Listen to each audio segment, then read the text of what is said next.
Sir George Cookham's spacious new home, the Mayfields, stood some 12 miles south-east of Birmingham, gleaming in its youthful 60-year-old grandeur.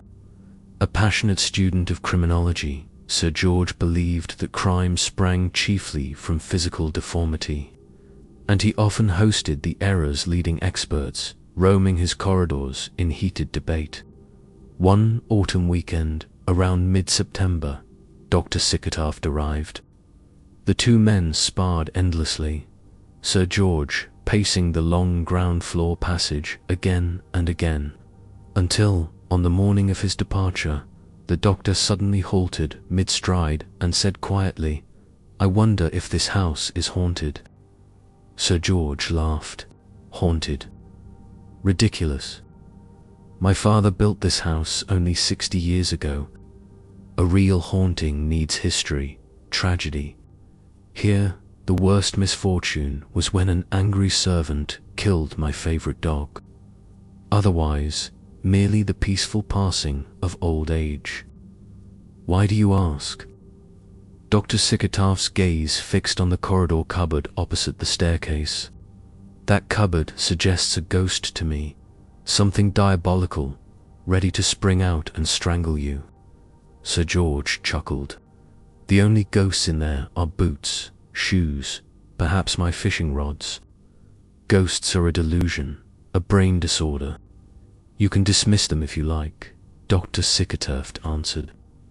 "But I know ghosts are real, objective, superphysical phenomena. Some are earthbound spirits, some thought forms we create by intense concentration." Sir George snorted. "Create ghosts? Show me one and I'll believe." Dr. Sickertaft merely smiled and left, eyes still on that unassuming cupboard. A week later, Lucy the maid fled, screaming from the corridor. She'd passed the cupboard on her way to the dining room when a nameless terror seized her.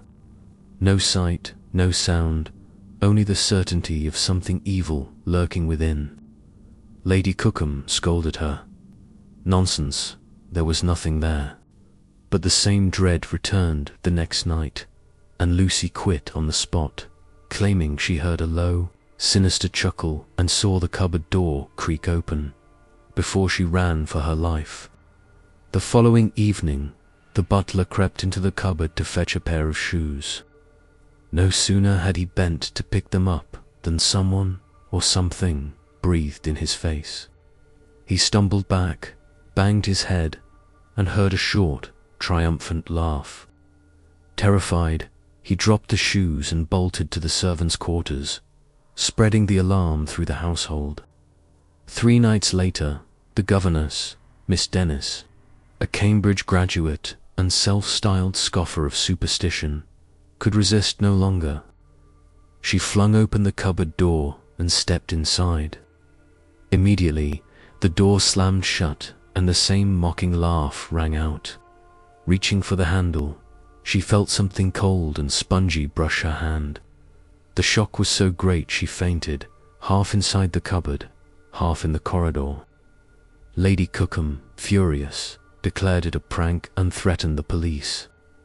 Yet when the local inspector found nothing and cross-examined no culprit, she determined to keep watch herself.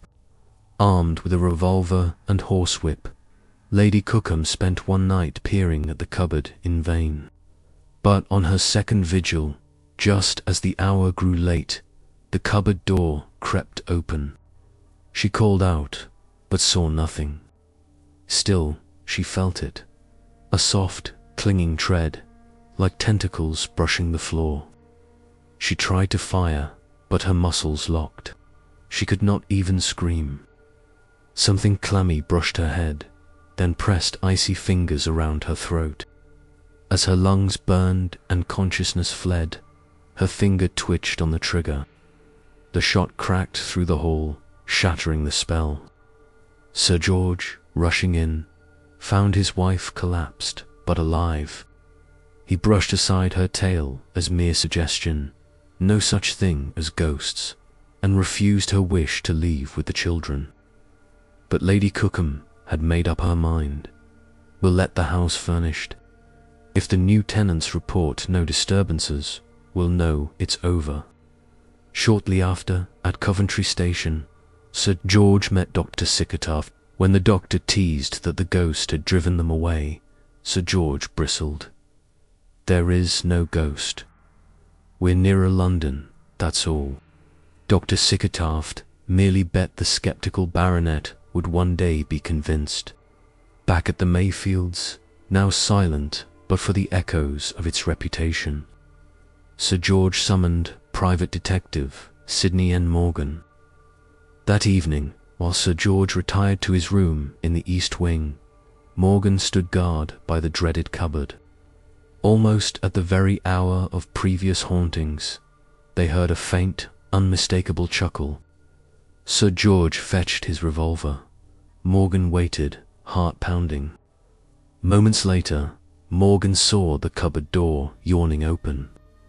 A vast, formless shape emerged, a fungus-like mass with crooked, disproportionate limbs, headless but oozing malevolence. Paralyzed by terror, Morgan watched it shuffle across the hall and ascend the staircase. He tried to shout, but no sound came. From above, Sir George's voice rang out. "Morgan." "Is that?" A piercing shriek cut him off. Morgan bolted up the stairs to Sir George's door, where he heard furniture crash and a frantic pounding on the window. Then a shrill woman's scream, so raw and terrified that Morgan fled, abandoning his post. Half an hour later, accompanied by the lodge-keeper and a gardener, Morgan returned. They found Sir George collapsed, unconscious on the floor. He survived but never set foot in the Mayfields again, his heart shaken and mind sealed. He refused to recount what happened. The household whispered their own conclusions. Morgan confided everything to Elliot O'Donnell, who penned the tale and sent inquiries to Dr. Sickertaft. But the doctor had died of cerebral tuberculosis weeks before, attributing his downfall to the very supernormal concentration he once championed. Thus the Mayfields stands empty once more, its silent corridors and the infamous cupboard waiting for the next listener to wonder. Can a house so young and unscarred truly host such ancient evil? Is that slow, clinging tread still echoing in your bones, or did the cupboard finally release its grip as these words die away? Share your theories, your own brushes with unseen horrors, or that moment you felt a clammy whisper tickle your ear, in the comments below. And if, while typing, you catch a skitter behind you or sense a presence inching closer, stop and count how many pulses pound against your skull. Smash that like button to keep our lantern lit. Subscribe and ring the bell so Britain's haunted tales can drag every restless spectre into the flicker of your screen. Every share fans the embers of the unknown, and every new subscriber brings us one step nearer to unveiling the next unspeakable secret. Remember, the dark doesn't sleep, and nor should you, especially when the clock strikes the witching hour and the cupboard creaks just once more.